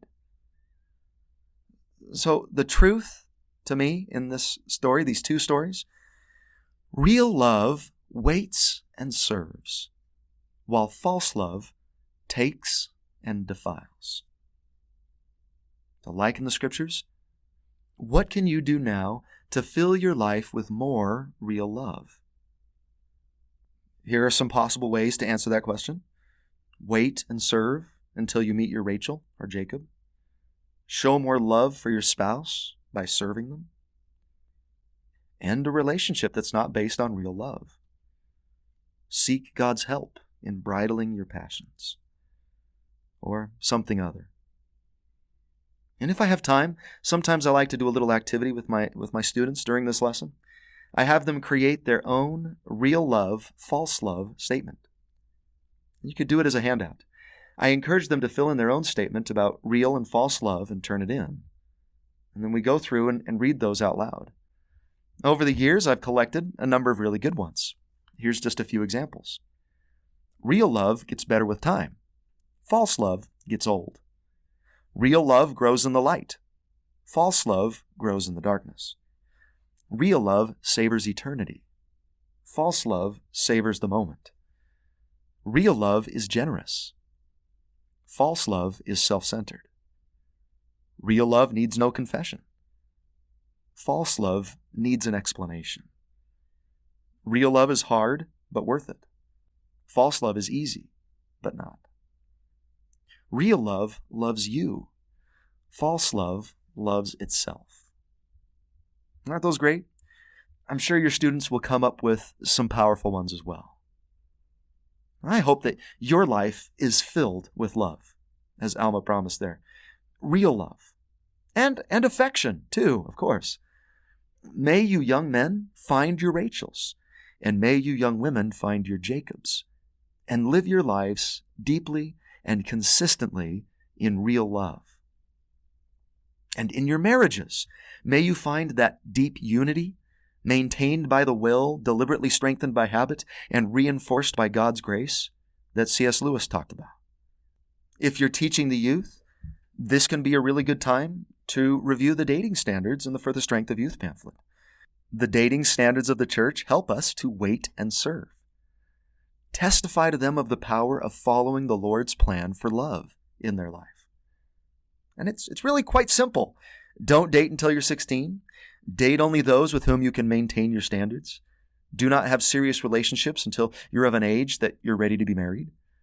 And once you are at that age, and you do enter a serious relationship, remain sexually pure with your partner. Bridle your passions. And once you're married, be completely loyal to that person for eternity. So don't fall into the rush to relationships trap. Sometimes amongst young people, it seems like having relationships is like a race. Everybody's rushing to pair off. Well, if it is a race, it's the first ones across the finish line that are the losers. Instead, bridle your passions and see how filled with love your life can be. Wait, like Jacob and Rachel did, and someday you will meet that person who you wish to spend eternity with. You'll make sacred covenants to them in a holy place, and you'll have the opportunity to experience all the joys and challenges and blessings that come with real love. That's the Lord's plan. And I can personally testify that it works. I didn't always believe it when I was a teenager, but I trusted the plan. And one day, I met my Rachel. And I'm so glad that I waited and served for her. She was and is worth it. My life, as Alma promised, is filled with love. The love that I feel for Alicia, and through that special and sacred intimate relationship that husbands and wives share, Caleb came into my life, then Braden, then Avery, then Seth. With each child, my opportunity and capacity to love has only grown exponentially. The Lord's plan works. Don't do anything that might forfeit that. Be a Jacob, be a Rachel, not a Shechem. Married couples, continue to bridle and serve your spouses. I'm certain that any marriage where both partners continue to do those two things will be happy and eternal in nature. Now, as wonderful and exciting as falling in love and dating and marriage is, there is still reality to consider here. Marriage and family life is not all bliss and sunshine and roses. All marriages and families face challenges and difficulties. We're going to see that even with Jacob and Rachel's romantic and inspiring start. Their marriage relationship is going to encounter some real testing right from the get-go. I know I've already expressed that Genesis is an important book for families. It's full of examples of different kinds of marriages and families with different problems and challenges. Dysfunctional may even be the modern word we might use to describe some of them. So for an icebreaker activity, see if you can match the family from Genesis with the challenges they face. From what you know about them, what adversities do you see them encounter? Some of the challenges have more than one answer. And I think this activity can quickly help us to realize just how relevant this ancient book of Scripture is to our modern families. These people have a lot to teach us. And let's go over some answers. I'm sure I'm possibly missing something here, but here are some of the connections that you can make. For parenting a wayward child, you've got Adam and Eve that experienced this, Lot and his wife, Isaac and Rebekah, Jacob and Rachel. They all have children with problems. And these are great parents. Having wayward children doesn't make you a bad parent. It's a challenge that many righteous parents have. Contention between siblings. Lots of this in Genesis. Cain and Abel, Isaac and Ishmael, Jacob and Esau, Rachel and Leah, Joseph and his brothers. Quite a few sibling rivalries in Genesis. Infertility. Abraham and Sarah, Isaac and Rebekah, Jacob and Rachel will all face this challenge. Separation or divorce. Abraham and Hagar will experience this. Raising children as a single parent. We talked about this a few weeks ago. Hagar faces that challenge. Living with a spouse that doesn't seem to love you. Leah has that kind of marriage. We'll talk more about her later. Trying to raise children in a wicked environment. Now, I guess they all could fit into that category, but more particularly, Noah and Lot and their wives come to mind. Trouble with in-laws. I know a lot of people who have this challenge. Jacob is a really good example with that, as we see him interact with Laban, Rachel and Leah's father. And then death of a spouse. Abraham loses Sarah. Lot loses his wife. Jacob loses Rachel. Now, can you or your families relate to any of those problems that are listed there? I can imagine that most families are going to face at least one, if not multiple, items from that list. Genesis covers a lot of different things. So, therefore, we can all learn something about facing family challenges from this book. I invite you to look for those lessons as we study.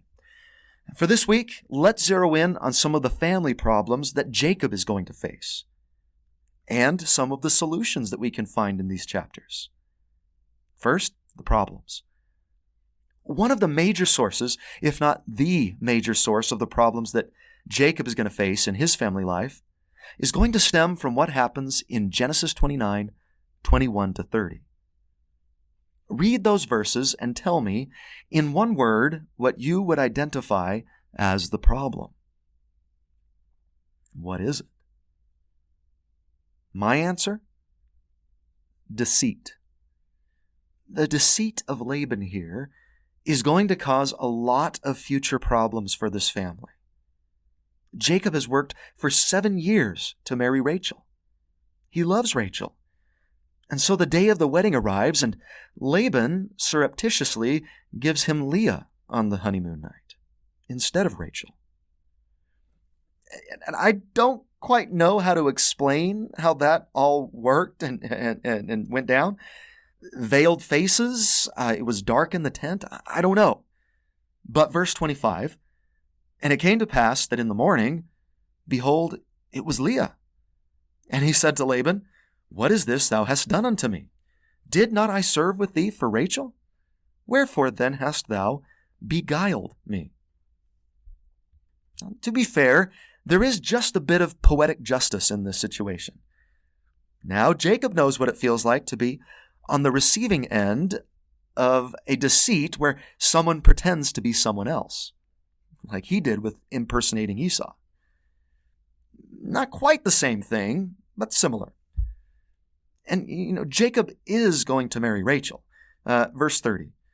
And he went in also unto Rachel, and he loved also Rachel more than Leah, and served with him yet 7 other years. But Jacob never intended to work for Leah. This deceit is going to set up all the problems that we'll see between Jacob and Rachel and Leah in the coming chapters. That problem is going to continue through their children. That situation is going to set up the Joseph story as that rivalry between sisters becomes a rivalry between their children. And that's going to lead them to sell Joseph, Rachel's child, into Egypt. And therefore, Jacob loves Rachel more than Leah. Now, who do you blame most for that situation? I blame Laban. In his enthusiasm to marry off his daughters, he sets them all up for trouble. Can you blame Jacob for this? No, of course he loves Rachel more than Leah. He'll work 14 years for her. You can't force love. Do you blame Leah? No, at least not as much as Laban. We don't know how much of a say that she had in this thing, but I guess that she was at least willing to go along with it. I really feel sorry for her. How would it feel to know that your husband was tricked into marrying you? Then you feel bad for Rachel. I'm sure she doesn't want to share her husband with her sister. Would you? So the problem is deceit. Lying and deceit will always cause problems in families. So spouses, be honest with your partners. Don't hide things from each other. Don't tell lies. Children, be honest with your parents. Don't hide things from them. Tell the truth. Siblings, be honest with each other. The more deceit that we have within families, the more contention there's going to be. Now read chapter 29, verses 31 to 35, to find the problem that the initial problem of Laban's deceit sets up. And when the Lord saw that Leah was hated, and that's a bad translation, I would say less favored would probably be a more accurate term. And that makes sense. He's not in love with Leah. He opened her womb, but Rachel was barren. And Leah conceived and bare a son, and she called his name Reuben, for she said, Surely the Lord hath looked upon my affliction. Now therefore my husband will love me.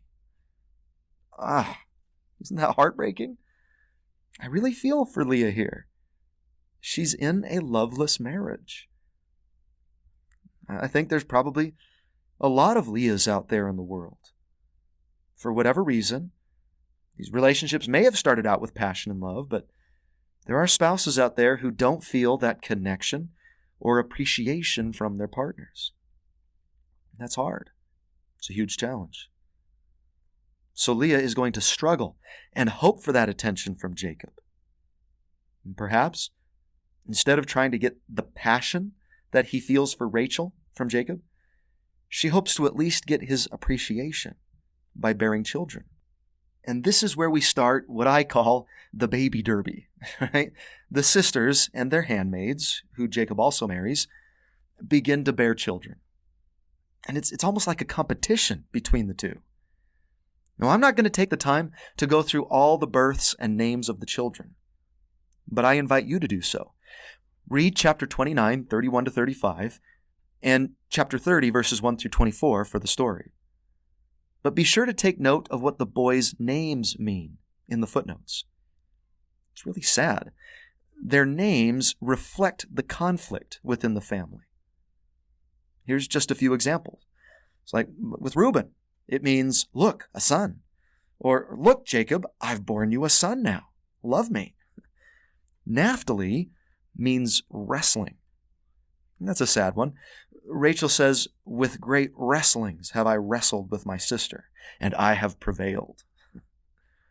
Gad means a troop, which was Leah's way of saying, look, Rachel, at my troop of 6 children I've borne for Jacob.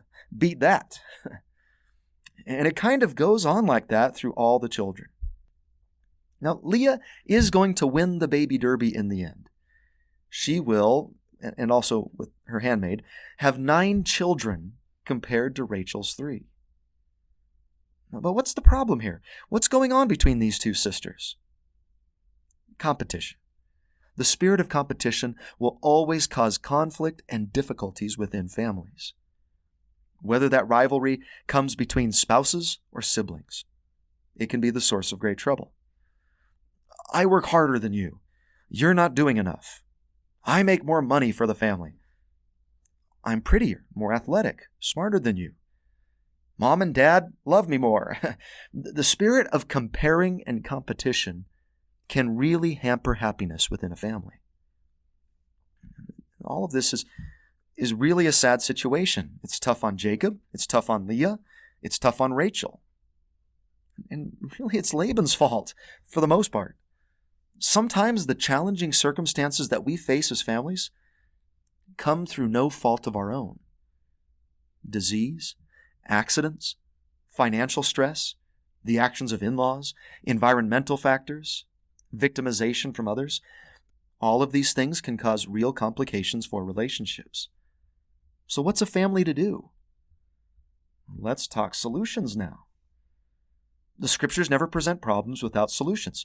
And so I can see some things within these chapters that can help us face these kinds of family challenges. Now, some of the solutions are implied from the problems. We've already discussed some of those. So one of the solutions is to be honest with each other. We've learned that deceit can cause major problems within families. And another, don't get caught up in the spirit of competition. What can we do instead? I think the implied solution between Rachel and Leah would be empathy. Have empathy for the struggles and the desires of our family members. Don't rub their problems or shortcomings in their faces. If you have a gift or success that they lack, be compassionate and understanding with that. Take a quick look at chapter 30, verse 1. And when Rachel saw that she bare Jacob no children, Rachel envied her sister. I mean, we do feel bad for Rachel here. She wants to have children and she can't. But then, don't you want to say, but Rachel, your sister envies you too. Don't you think she feels bad in this situation? She envies the kind of relationship that you share with Jacob. She just wants to be loved like that too. And then to Leah, you want to say, can't you see how hard this is for Rachel? Being able to have all these children with Jacob should not be something you lord over her or boast of. This is hard for her. I think this problem between the sisters could have better been dealt with if each were a bit more willing to be empathetic with the other. Rachel could have recognized how hard this was for her sister to be married to a man that never really intended to marry her, and Leah could have recognized how hard it must have been for her sister not to be able to have children. I think empathy and understanding can go a long way in helping to resolve family conflicts. Hopefully we can put ourselves in their shoes and act accordingly. Now see if you can find a third and fourth solution in the following verses. What do you see happening in 31 verses 4 through 5 and 14 through 16? In those verses, you see all three of them, Jacob, Rachel, and Leah, working through a family challenge together. And both Rachel and Leah respond and contribute to coming up with a solution. What we may be witnessing here is an early family council taking place. Families can overcome problems as they seek to counsel with each other and work to find solutions. I love that all three of them are included in this big family decision of what to do about Laban's displeasure with Jacob. Jacob doesn't make the decision unilaterally. They counsel together. How about in Genesis 32, 9 through 11? Do you see a solution there? Jacob includes somebody else in his decisions. God. Prayer is a solution to family problems. As the family decides to return to Jacob's homeland in Canaan, he stops to pray at Bethel once again, that special place that he encountered when he first left. And I like the word that is used to describe the nature of this prayer in verse 24. He wrestled with God. This isn't a physical struggle, although it says in the next verses that his thigh goes out of joint, so maybe that was some prayer. But he really prays with great fervor and earnestness. When it comes to our family problems, if we turn to God and wrestle with those issues with great diligence and fervor, God can step in and help us with those things. And he does. He does answer Jacob's prayer, and he helps him. I think that truth is also reflected in what God does for the sisters in their struggles. Remember 29:31? And when the Lord saw that Leah was hated, he opened her womb. but Rachel was barren. I think the Lord understands Leah's struggle, and so he gives her this compensatory grace to help her. I think that suggests that she's been praying for help in this situation. The Lord answers her prayers. Now, I don't think he's necessarily solving the Jacob's love issue for her. I don't think Jacob's ever going to feel about Leah the way that he feels about Rachel. But he is going to do something for her that will help, that will be a blessing in her life. And I'm not ready to say that God causes Rachel's barrenness at this point. I just think that's a challenge that she happens to face, that many women face in life. But later, in Genesis 30:22, and God remembered Rachel, and God hearkened to her, and opened her womb. So Rachel's been praying too, and God remembers and hears her, and she's blessed. God offers her a compensatory grace too. She's never going to have as many children as Leah does, but she does have children. I believe that in many problems couples face, God can step in and bless and help. He may not solve every problem that we wish him to, or in the way that we wish him to, but he helps. He remembers. He hears. He can do things for us that will ease the pain and hardship. There's one more solution that I want to talk about today. And to me, it's probably the biggest, the most important solution to family problems. Let's talk about Esau again. I told you last week that his story wasn't over. He still has a very significant lesson to teach us. I know we kind of hold him up as an example of what not to do. Don't be like Esau. Don't sell your birthright for pottage. But there's a lot more to this man than you might think. The story of Jacob and Esau is also one of sibling rivalry. And is that problem ever going to be solved?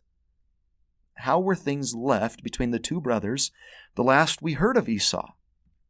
Go back to Genesis 27:41. And Esau hated Jacob because of the blessing wherewith his father blessed him. And Esau said in his heart, "The days of mourning for my father are at hand. Then will I slay my brother Jacob." And these words of Esau, her elder son, were told to Rebekah. And she sent and called Jacob her younger son, and said unto him, "Behold, thy brother Esau, as touching thee, doth comfort himself, purposing to kill thee. Now therefore, my son, obey my voice. Arise, flee thou to Laban my brother, to Haran." You better get out of town, Jacob. Esau's planning to kill you. Run. So he does. So Jacob leaves, and instead of being gone for a few days, he's gone for more like 20 years as he gets caught up in serving 14 for Rachel and then getting married and starting his family. All these events that we've been talking about. But eventually, in chapter 31, after he's had 12 children, 11 sons and 1 daughter, God has an instruction for him.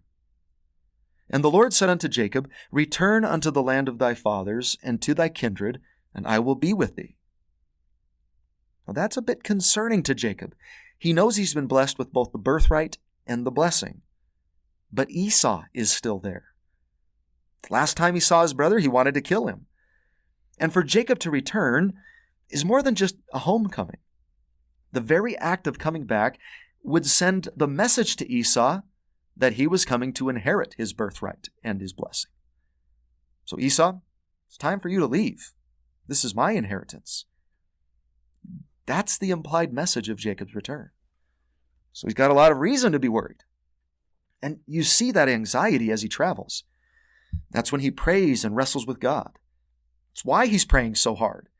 He's worried that Esau will attack and kill him and his family. So when he's close to the land, he asks some of his servants to go and tell Esau that he's coming. Test the waters a bit. And those servants come back with a very troubling scenario. And the messengers return to Jacob, saying, "We came to thy brother Esau, and also he cometh to meet thee, and 400 men with him."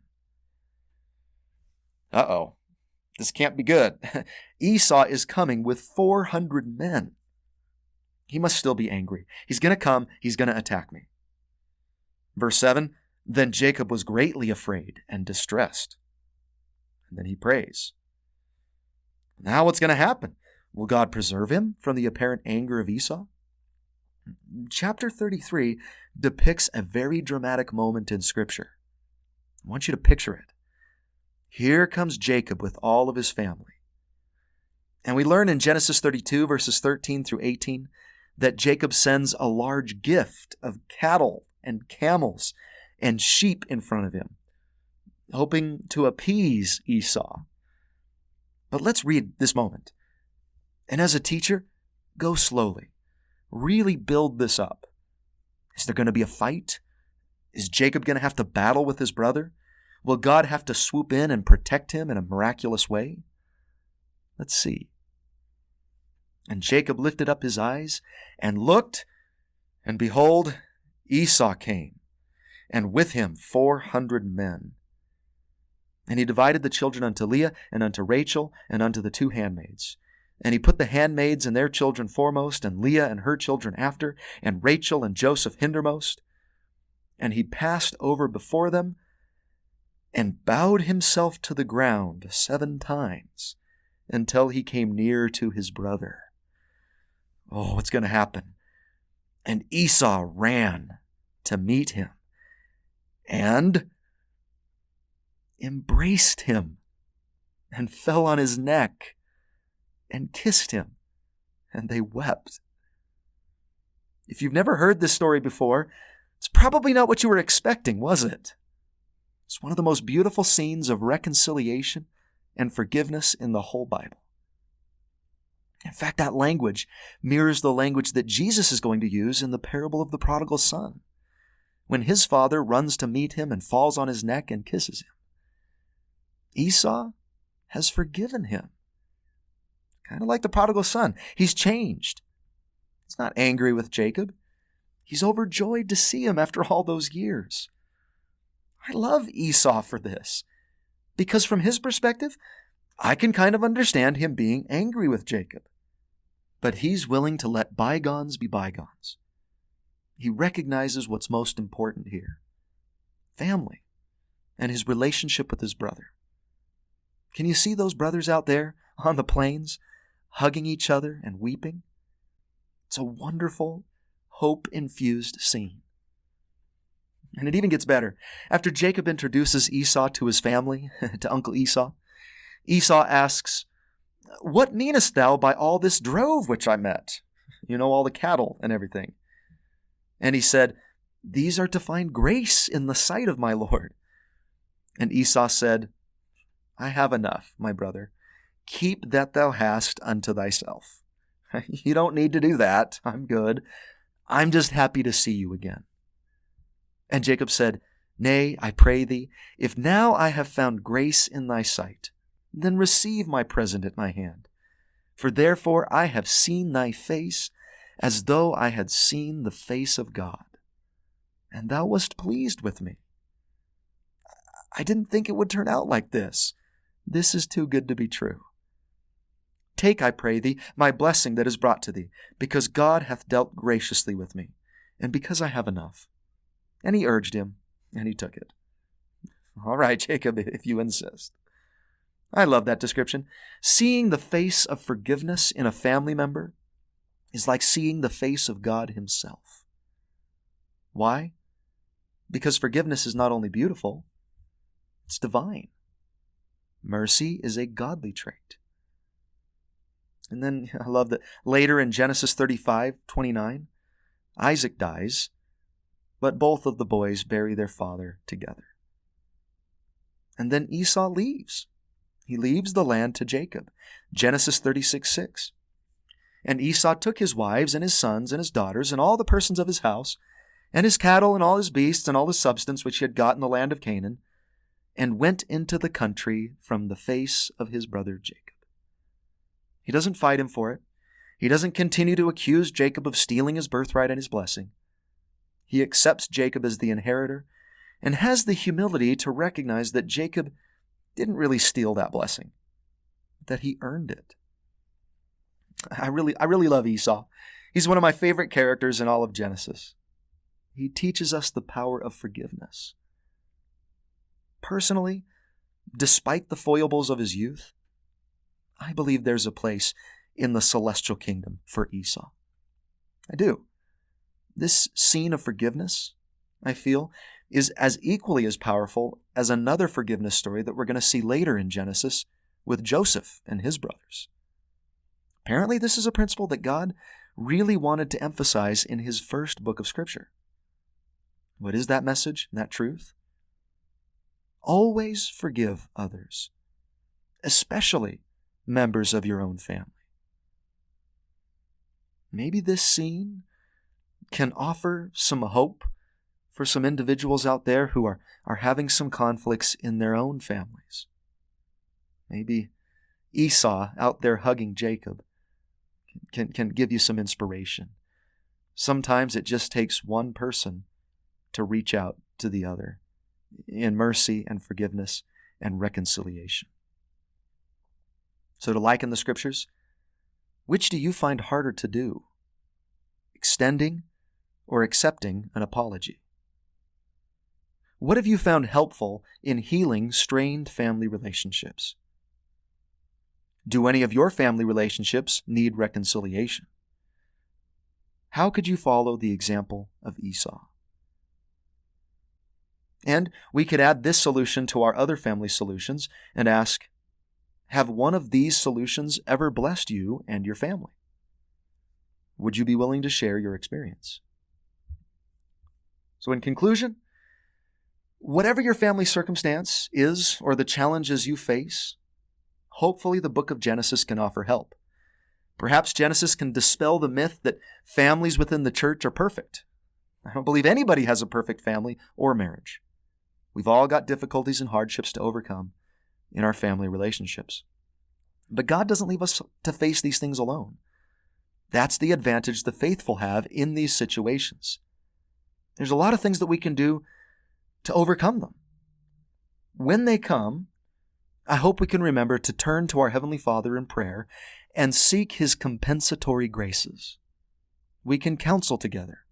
We can be honest with each other. We can seek to empathize rather than to compete. And, as Esau so powerfully taught us, we can seek to forgive.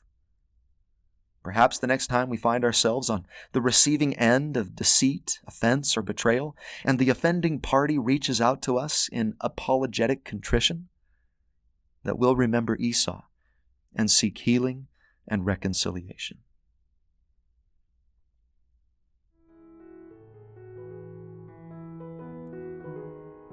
And that's all I have for you today, my friends. Thank you so much for joining me.